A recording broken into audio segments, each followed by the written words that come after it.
Selamat sore kawan-kawan dimanapun Anda berada.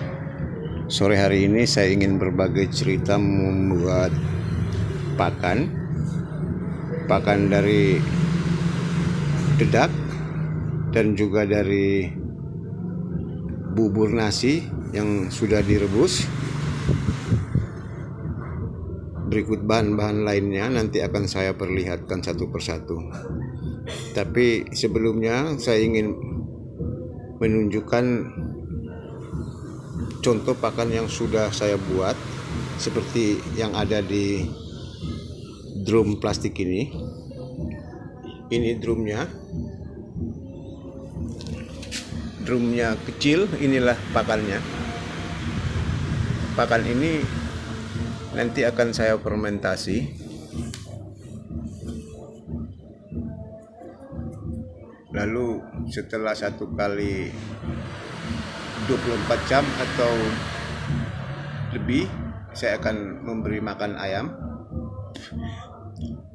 Hanya saja kalau kita tidak ingin memberi makan ayam, kita bisa gunakan untuk pupuk dengan ukuran 1 genggam ini.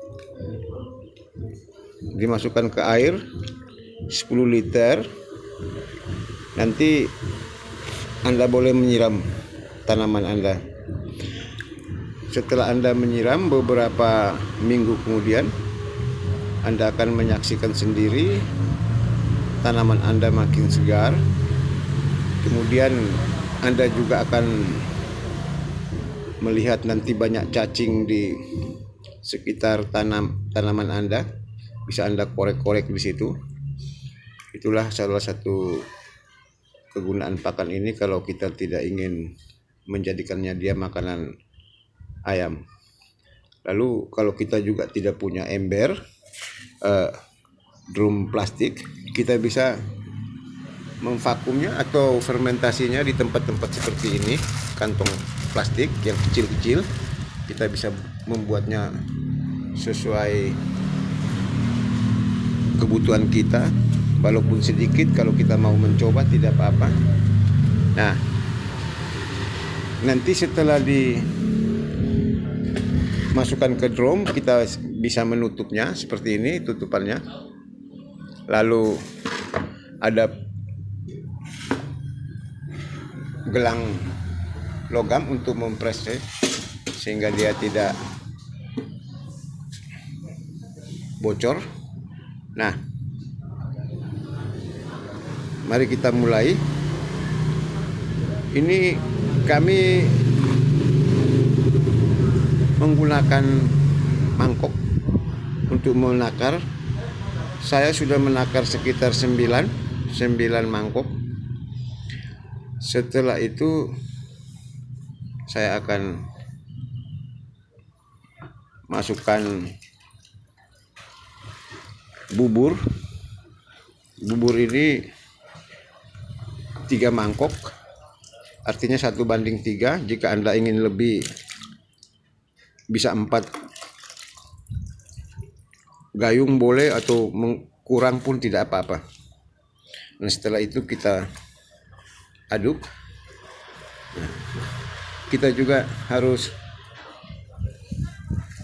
menabur beras segenggam. Ini prosesnya memang demikian.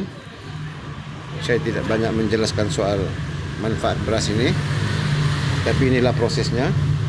Setelah itu saya taburkan gula sekitar 2 sendok. Kemudian juga kalau kita punya ampas ikan seperti ini, kita bisa mencampurnya. Kita boleh mencampurnya 2 atau 3 genggam, tidak masalah. Ini ampas ikan ini saya beli 1 kilo 2.000. Kalau kita tidak punya ampas ikan, kita bisa membelinya tepung ikan ya. Cuman tepung ikan itu lebih mahal. Kemudian kalau kita ingin menggunakannya pakan ini untuk anak ayam, kita boleh mencampur dengan jagung yang kecil ini, gilingannya agak halus. Kita boleh memberinya 3 atau 10 genggam, tidak apa-apa, tergantung selera kita. Kita bebas berimprovisasi dalam membuat pakan ini. Bahkan kalau kita hanya ingin memberi pakan ini untuk ayam dewasa, kita bisa manfaatkan jagung pecahannya besar ya. Ini Anda boleh menaruhnya berapa saja. Tapi pada dasarnya kita menginginkan pakan yang benar berkualitas, ekonomis, sehat, tahan lama, dan ramah lingkungan. Pakan ini kalau setelah Anda fermentasi atau vakum dia, wanginya berubah, dia menjadi lebih harum.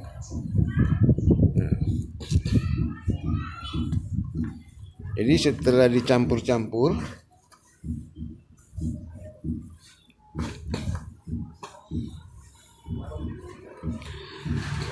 bisa Anda masukkan langsung ke tong yang besar ini. Nah, kalau kita ingin beternak, memang kadang kita dihadapkan dengan pertanyaan, apakah yang kita utamakan telur ayam dan kita tetaskan menjadi anak ayam, atau makanan yang kita utamakan? Kalau menurut saya ada baiknya kita stop dulu makanan kita sebanyak-banyaknya, lalu kita rencanakan berapa ekor yang mau kita piara. Anggap saja drum plastik ini sebagai bank pakan kita atau feeding bank. Lalu kalau kita punya hanya 5 ekor, mungkin dia butuh sekitar 3 bulan baru dia akan habis ya. Nah, ini juga saya ingin tambahkan bahwa pakan ini kalau meracik sedemikian ini, yang wajib ada adalah dedak, kemudian bubur. Fungsi bubur ini sebagai perekat, pelembut, dan juga mengharumkan, dan memang akan menjadi lebih gurih bagi ayam ya, karena dari respon dan reaksinya untuk makan makanan ini. Tanpa menggunakan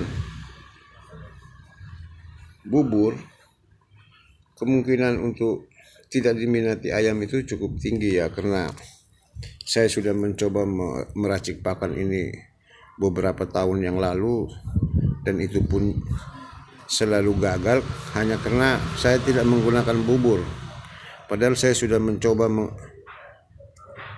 menggunakan tepung terigu, tepung beras, dan tepung lainnya juga, itu tidak terlalu menolong. Setelah saya melihat ada nasi-nasi sisa daripada dikasih langsung ke ayam, itu kurang sehat, saya membuatnya menjadi bubur dan langsung saya coba menggunakannya. Ternyata hasilnya sangat bagus. Nah, saya juga ingin mengatakan bahwa pakan ini relatif murah jika dibandingkan dengan pakan-pakan instan, produk dari pabrik yang dijual di toko pakan itu. Itu di toko pakan itu harga termurah 8.000 sekilo, sementara tertingginya itu 11.000. Dengan kita mengolah seperti ini, kita bisa menekan biayanya sampai di bawah 5.000. Nah, kalaupun kita mau memaksa,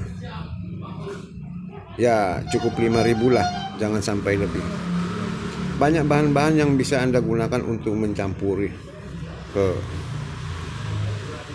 pakan ini pada saat Anda mengolah, seperti tepung kacang, tepung kedelai, atau kedelai dan kacang yang sudah tidak bisa kita gunakan, atau juga makanan-makanan yang sudah tidak layak dikonsumsi seperti mie instan, itu boleh dicampur di sini.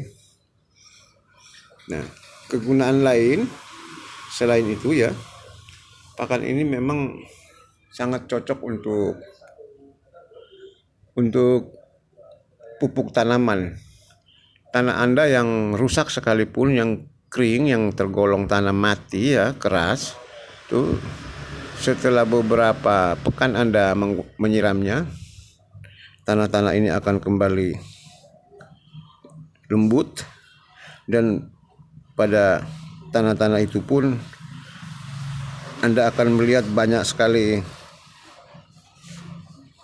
cacing tanah, karena mereka akan tambah banyak, sebab setiap hari kalau Anda gunakan berarti Anda sudah memberi cacing Anda makan. Jadi fungsinya bukan cuma sebagai pupuk saja, tapi bisa untuk makanan cacing. Dan dengan adanya cacing ini membuktikan bahwa tanah Anda memang bagus sekali untuk tanaman itu setelah Anda menyiramnya. Nah, saya kira yang lain-lain akan saya jelaskan. Anda juga bisa menggunakan tepung kasar dari batang pisang, tapi nanti dalam edisi berikut saya berusaha untuk menjelaskan bagaimana cara mengolah batang pisang menjadi tepung yang digunakan selain untuk pupuk, bisa juga digunakan untuk campuran pakan yang sedang kita buat ini. Sekian dan terima kasih.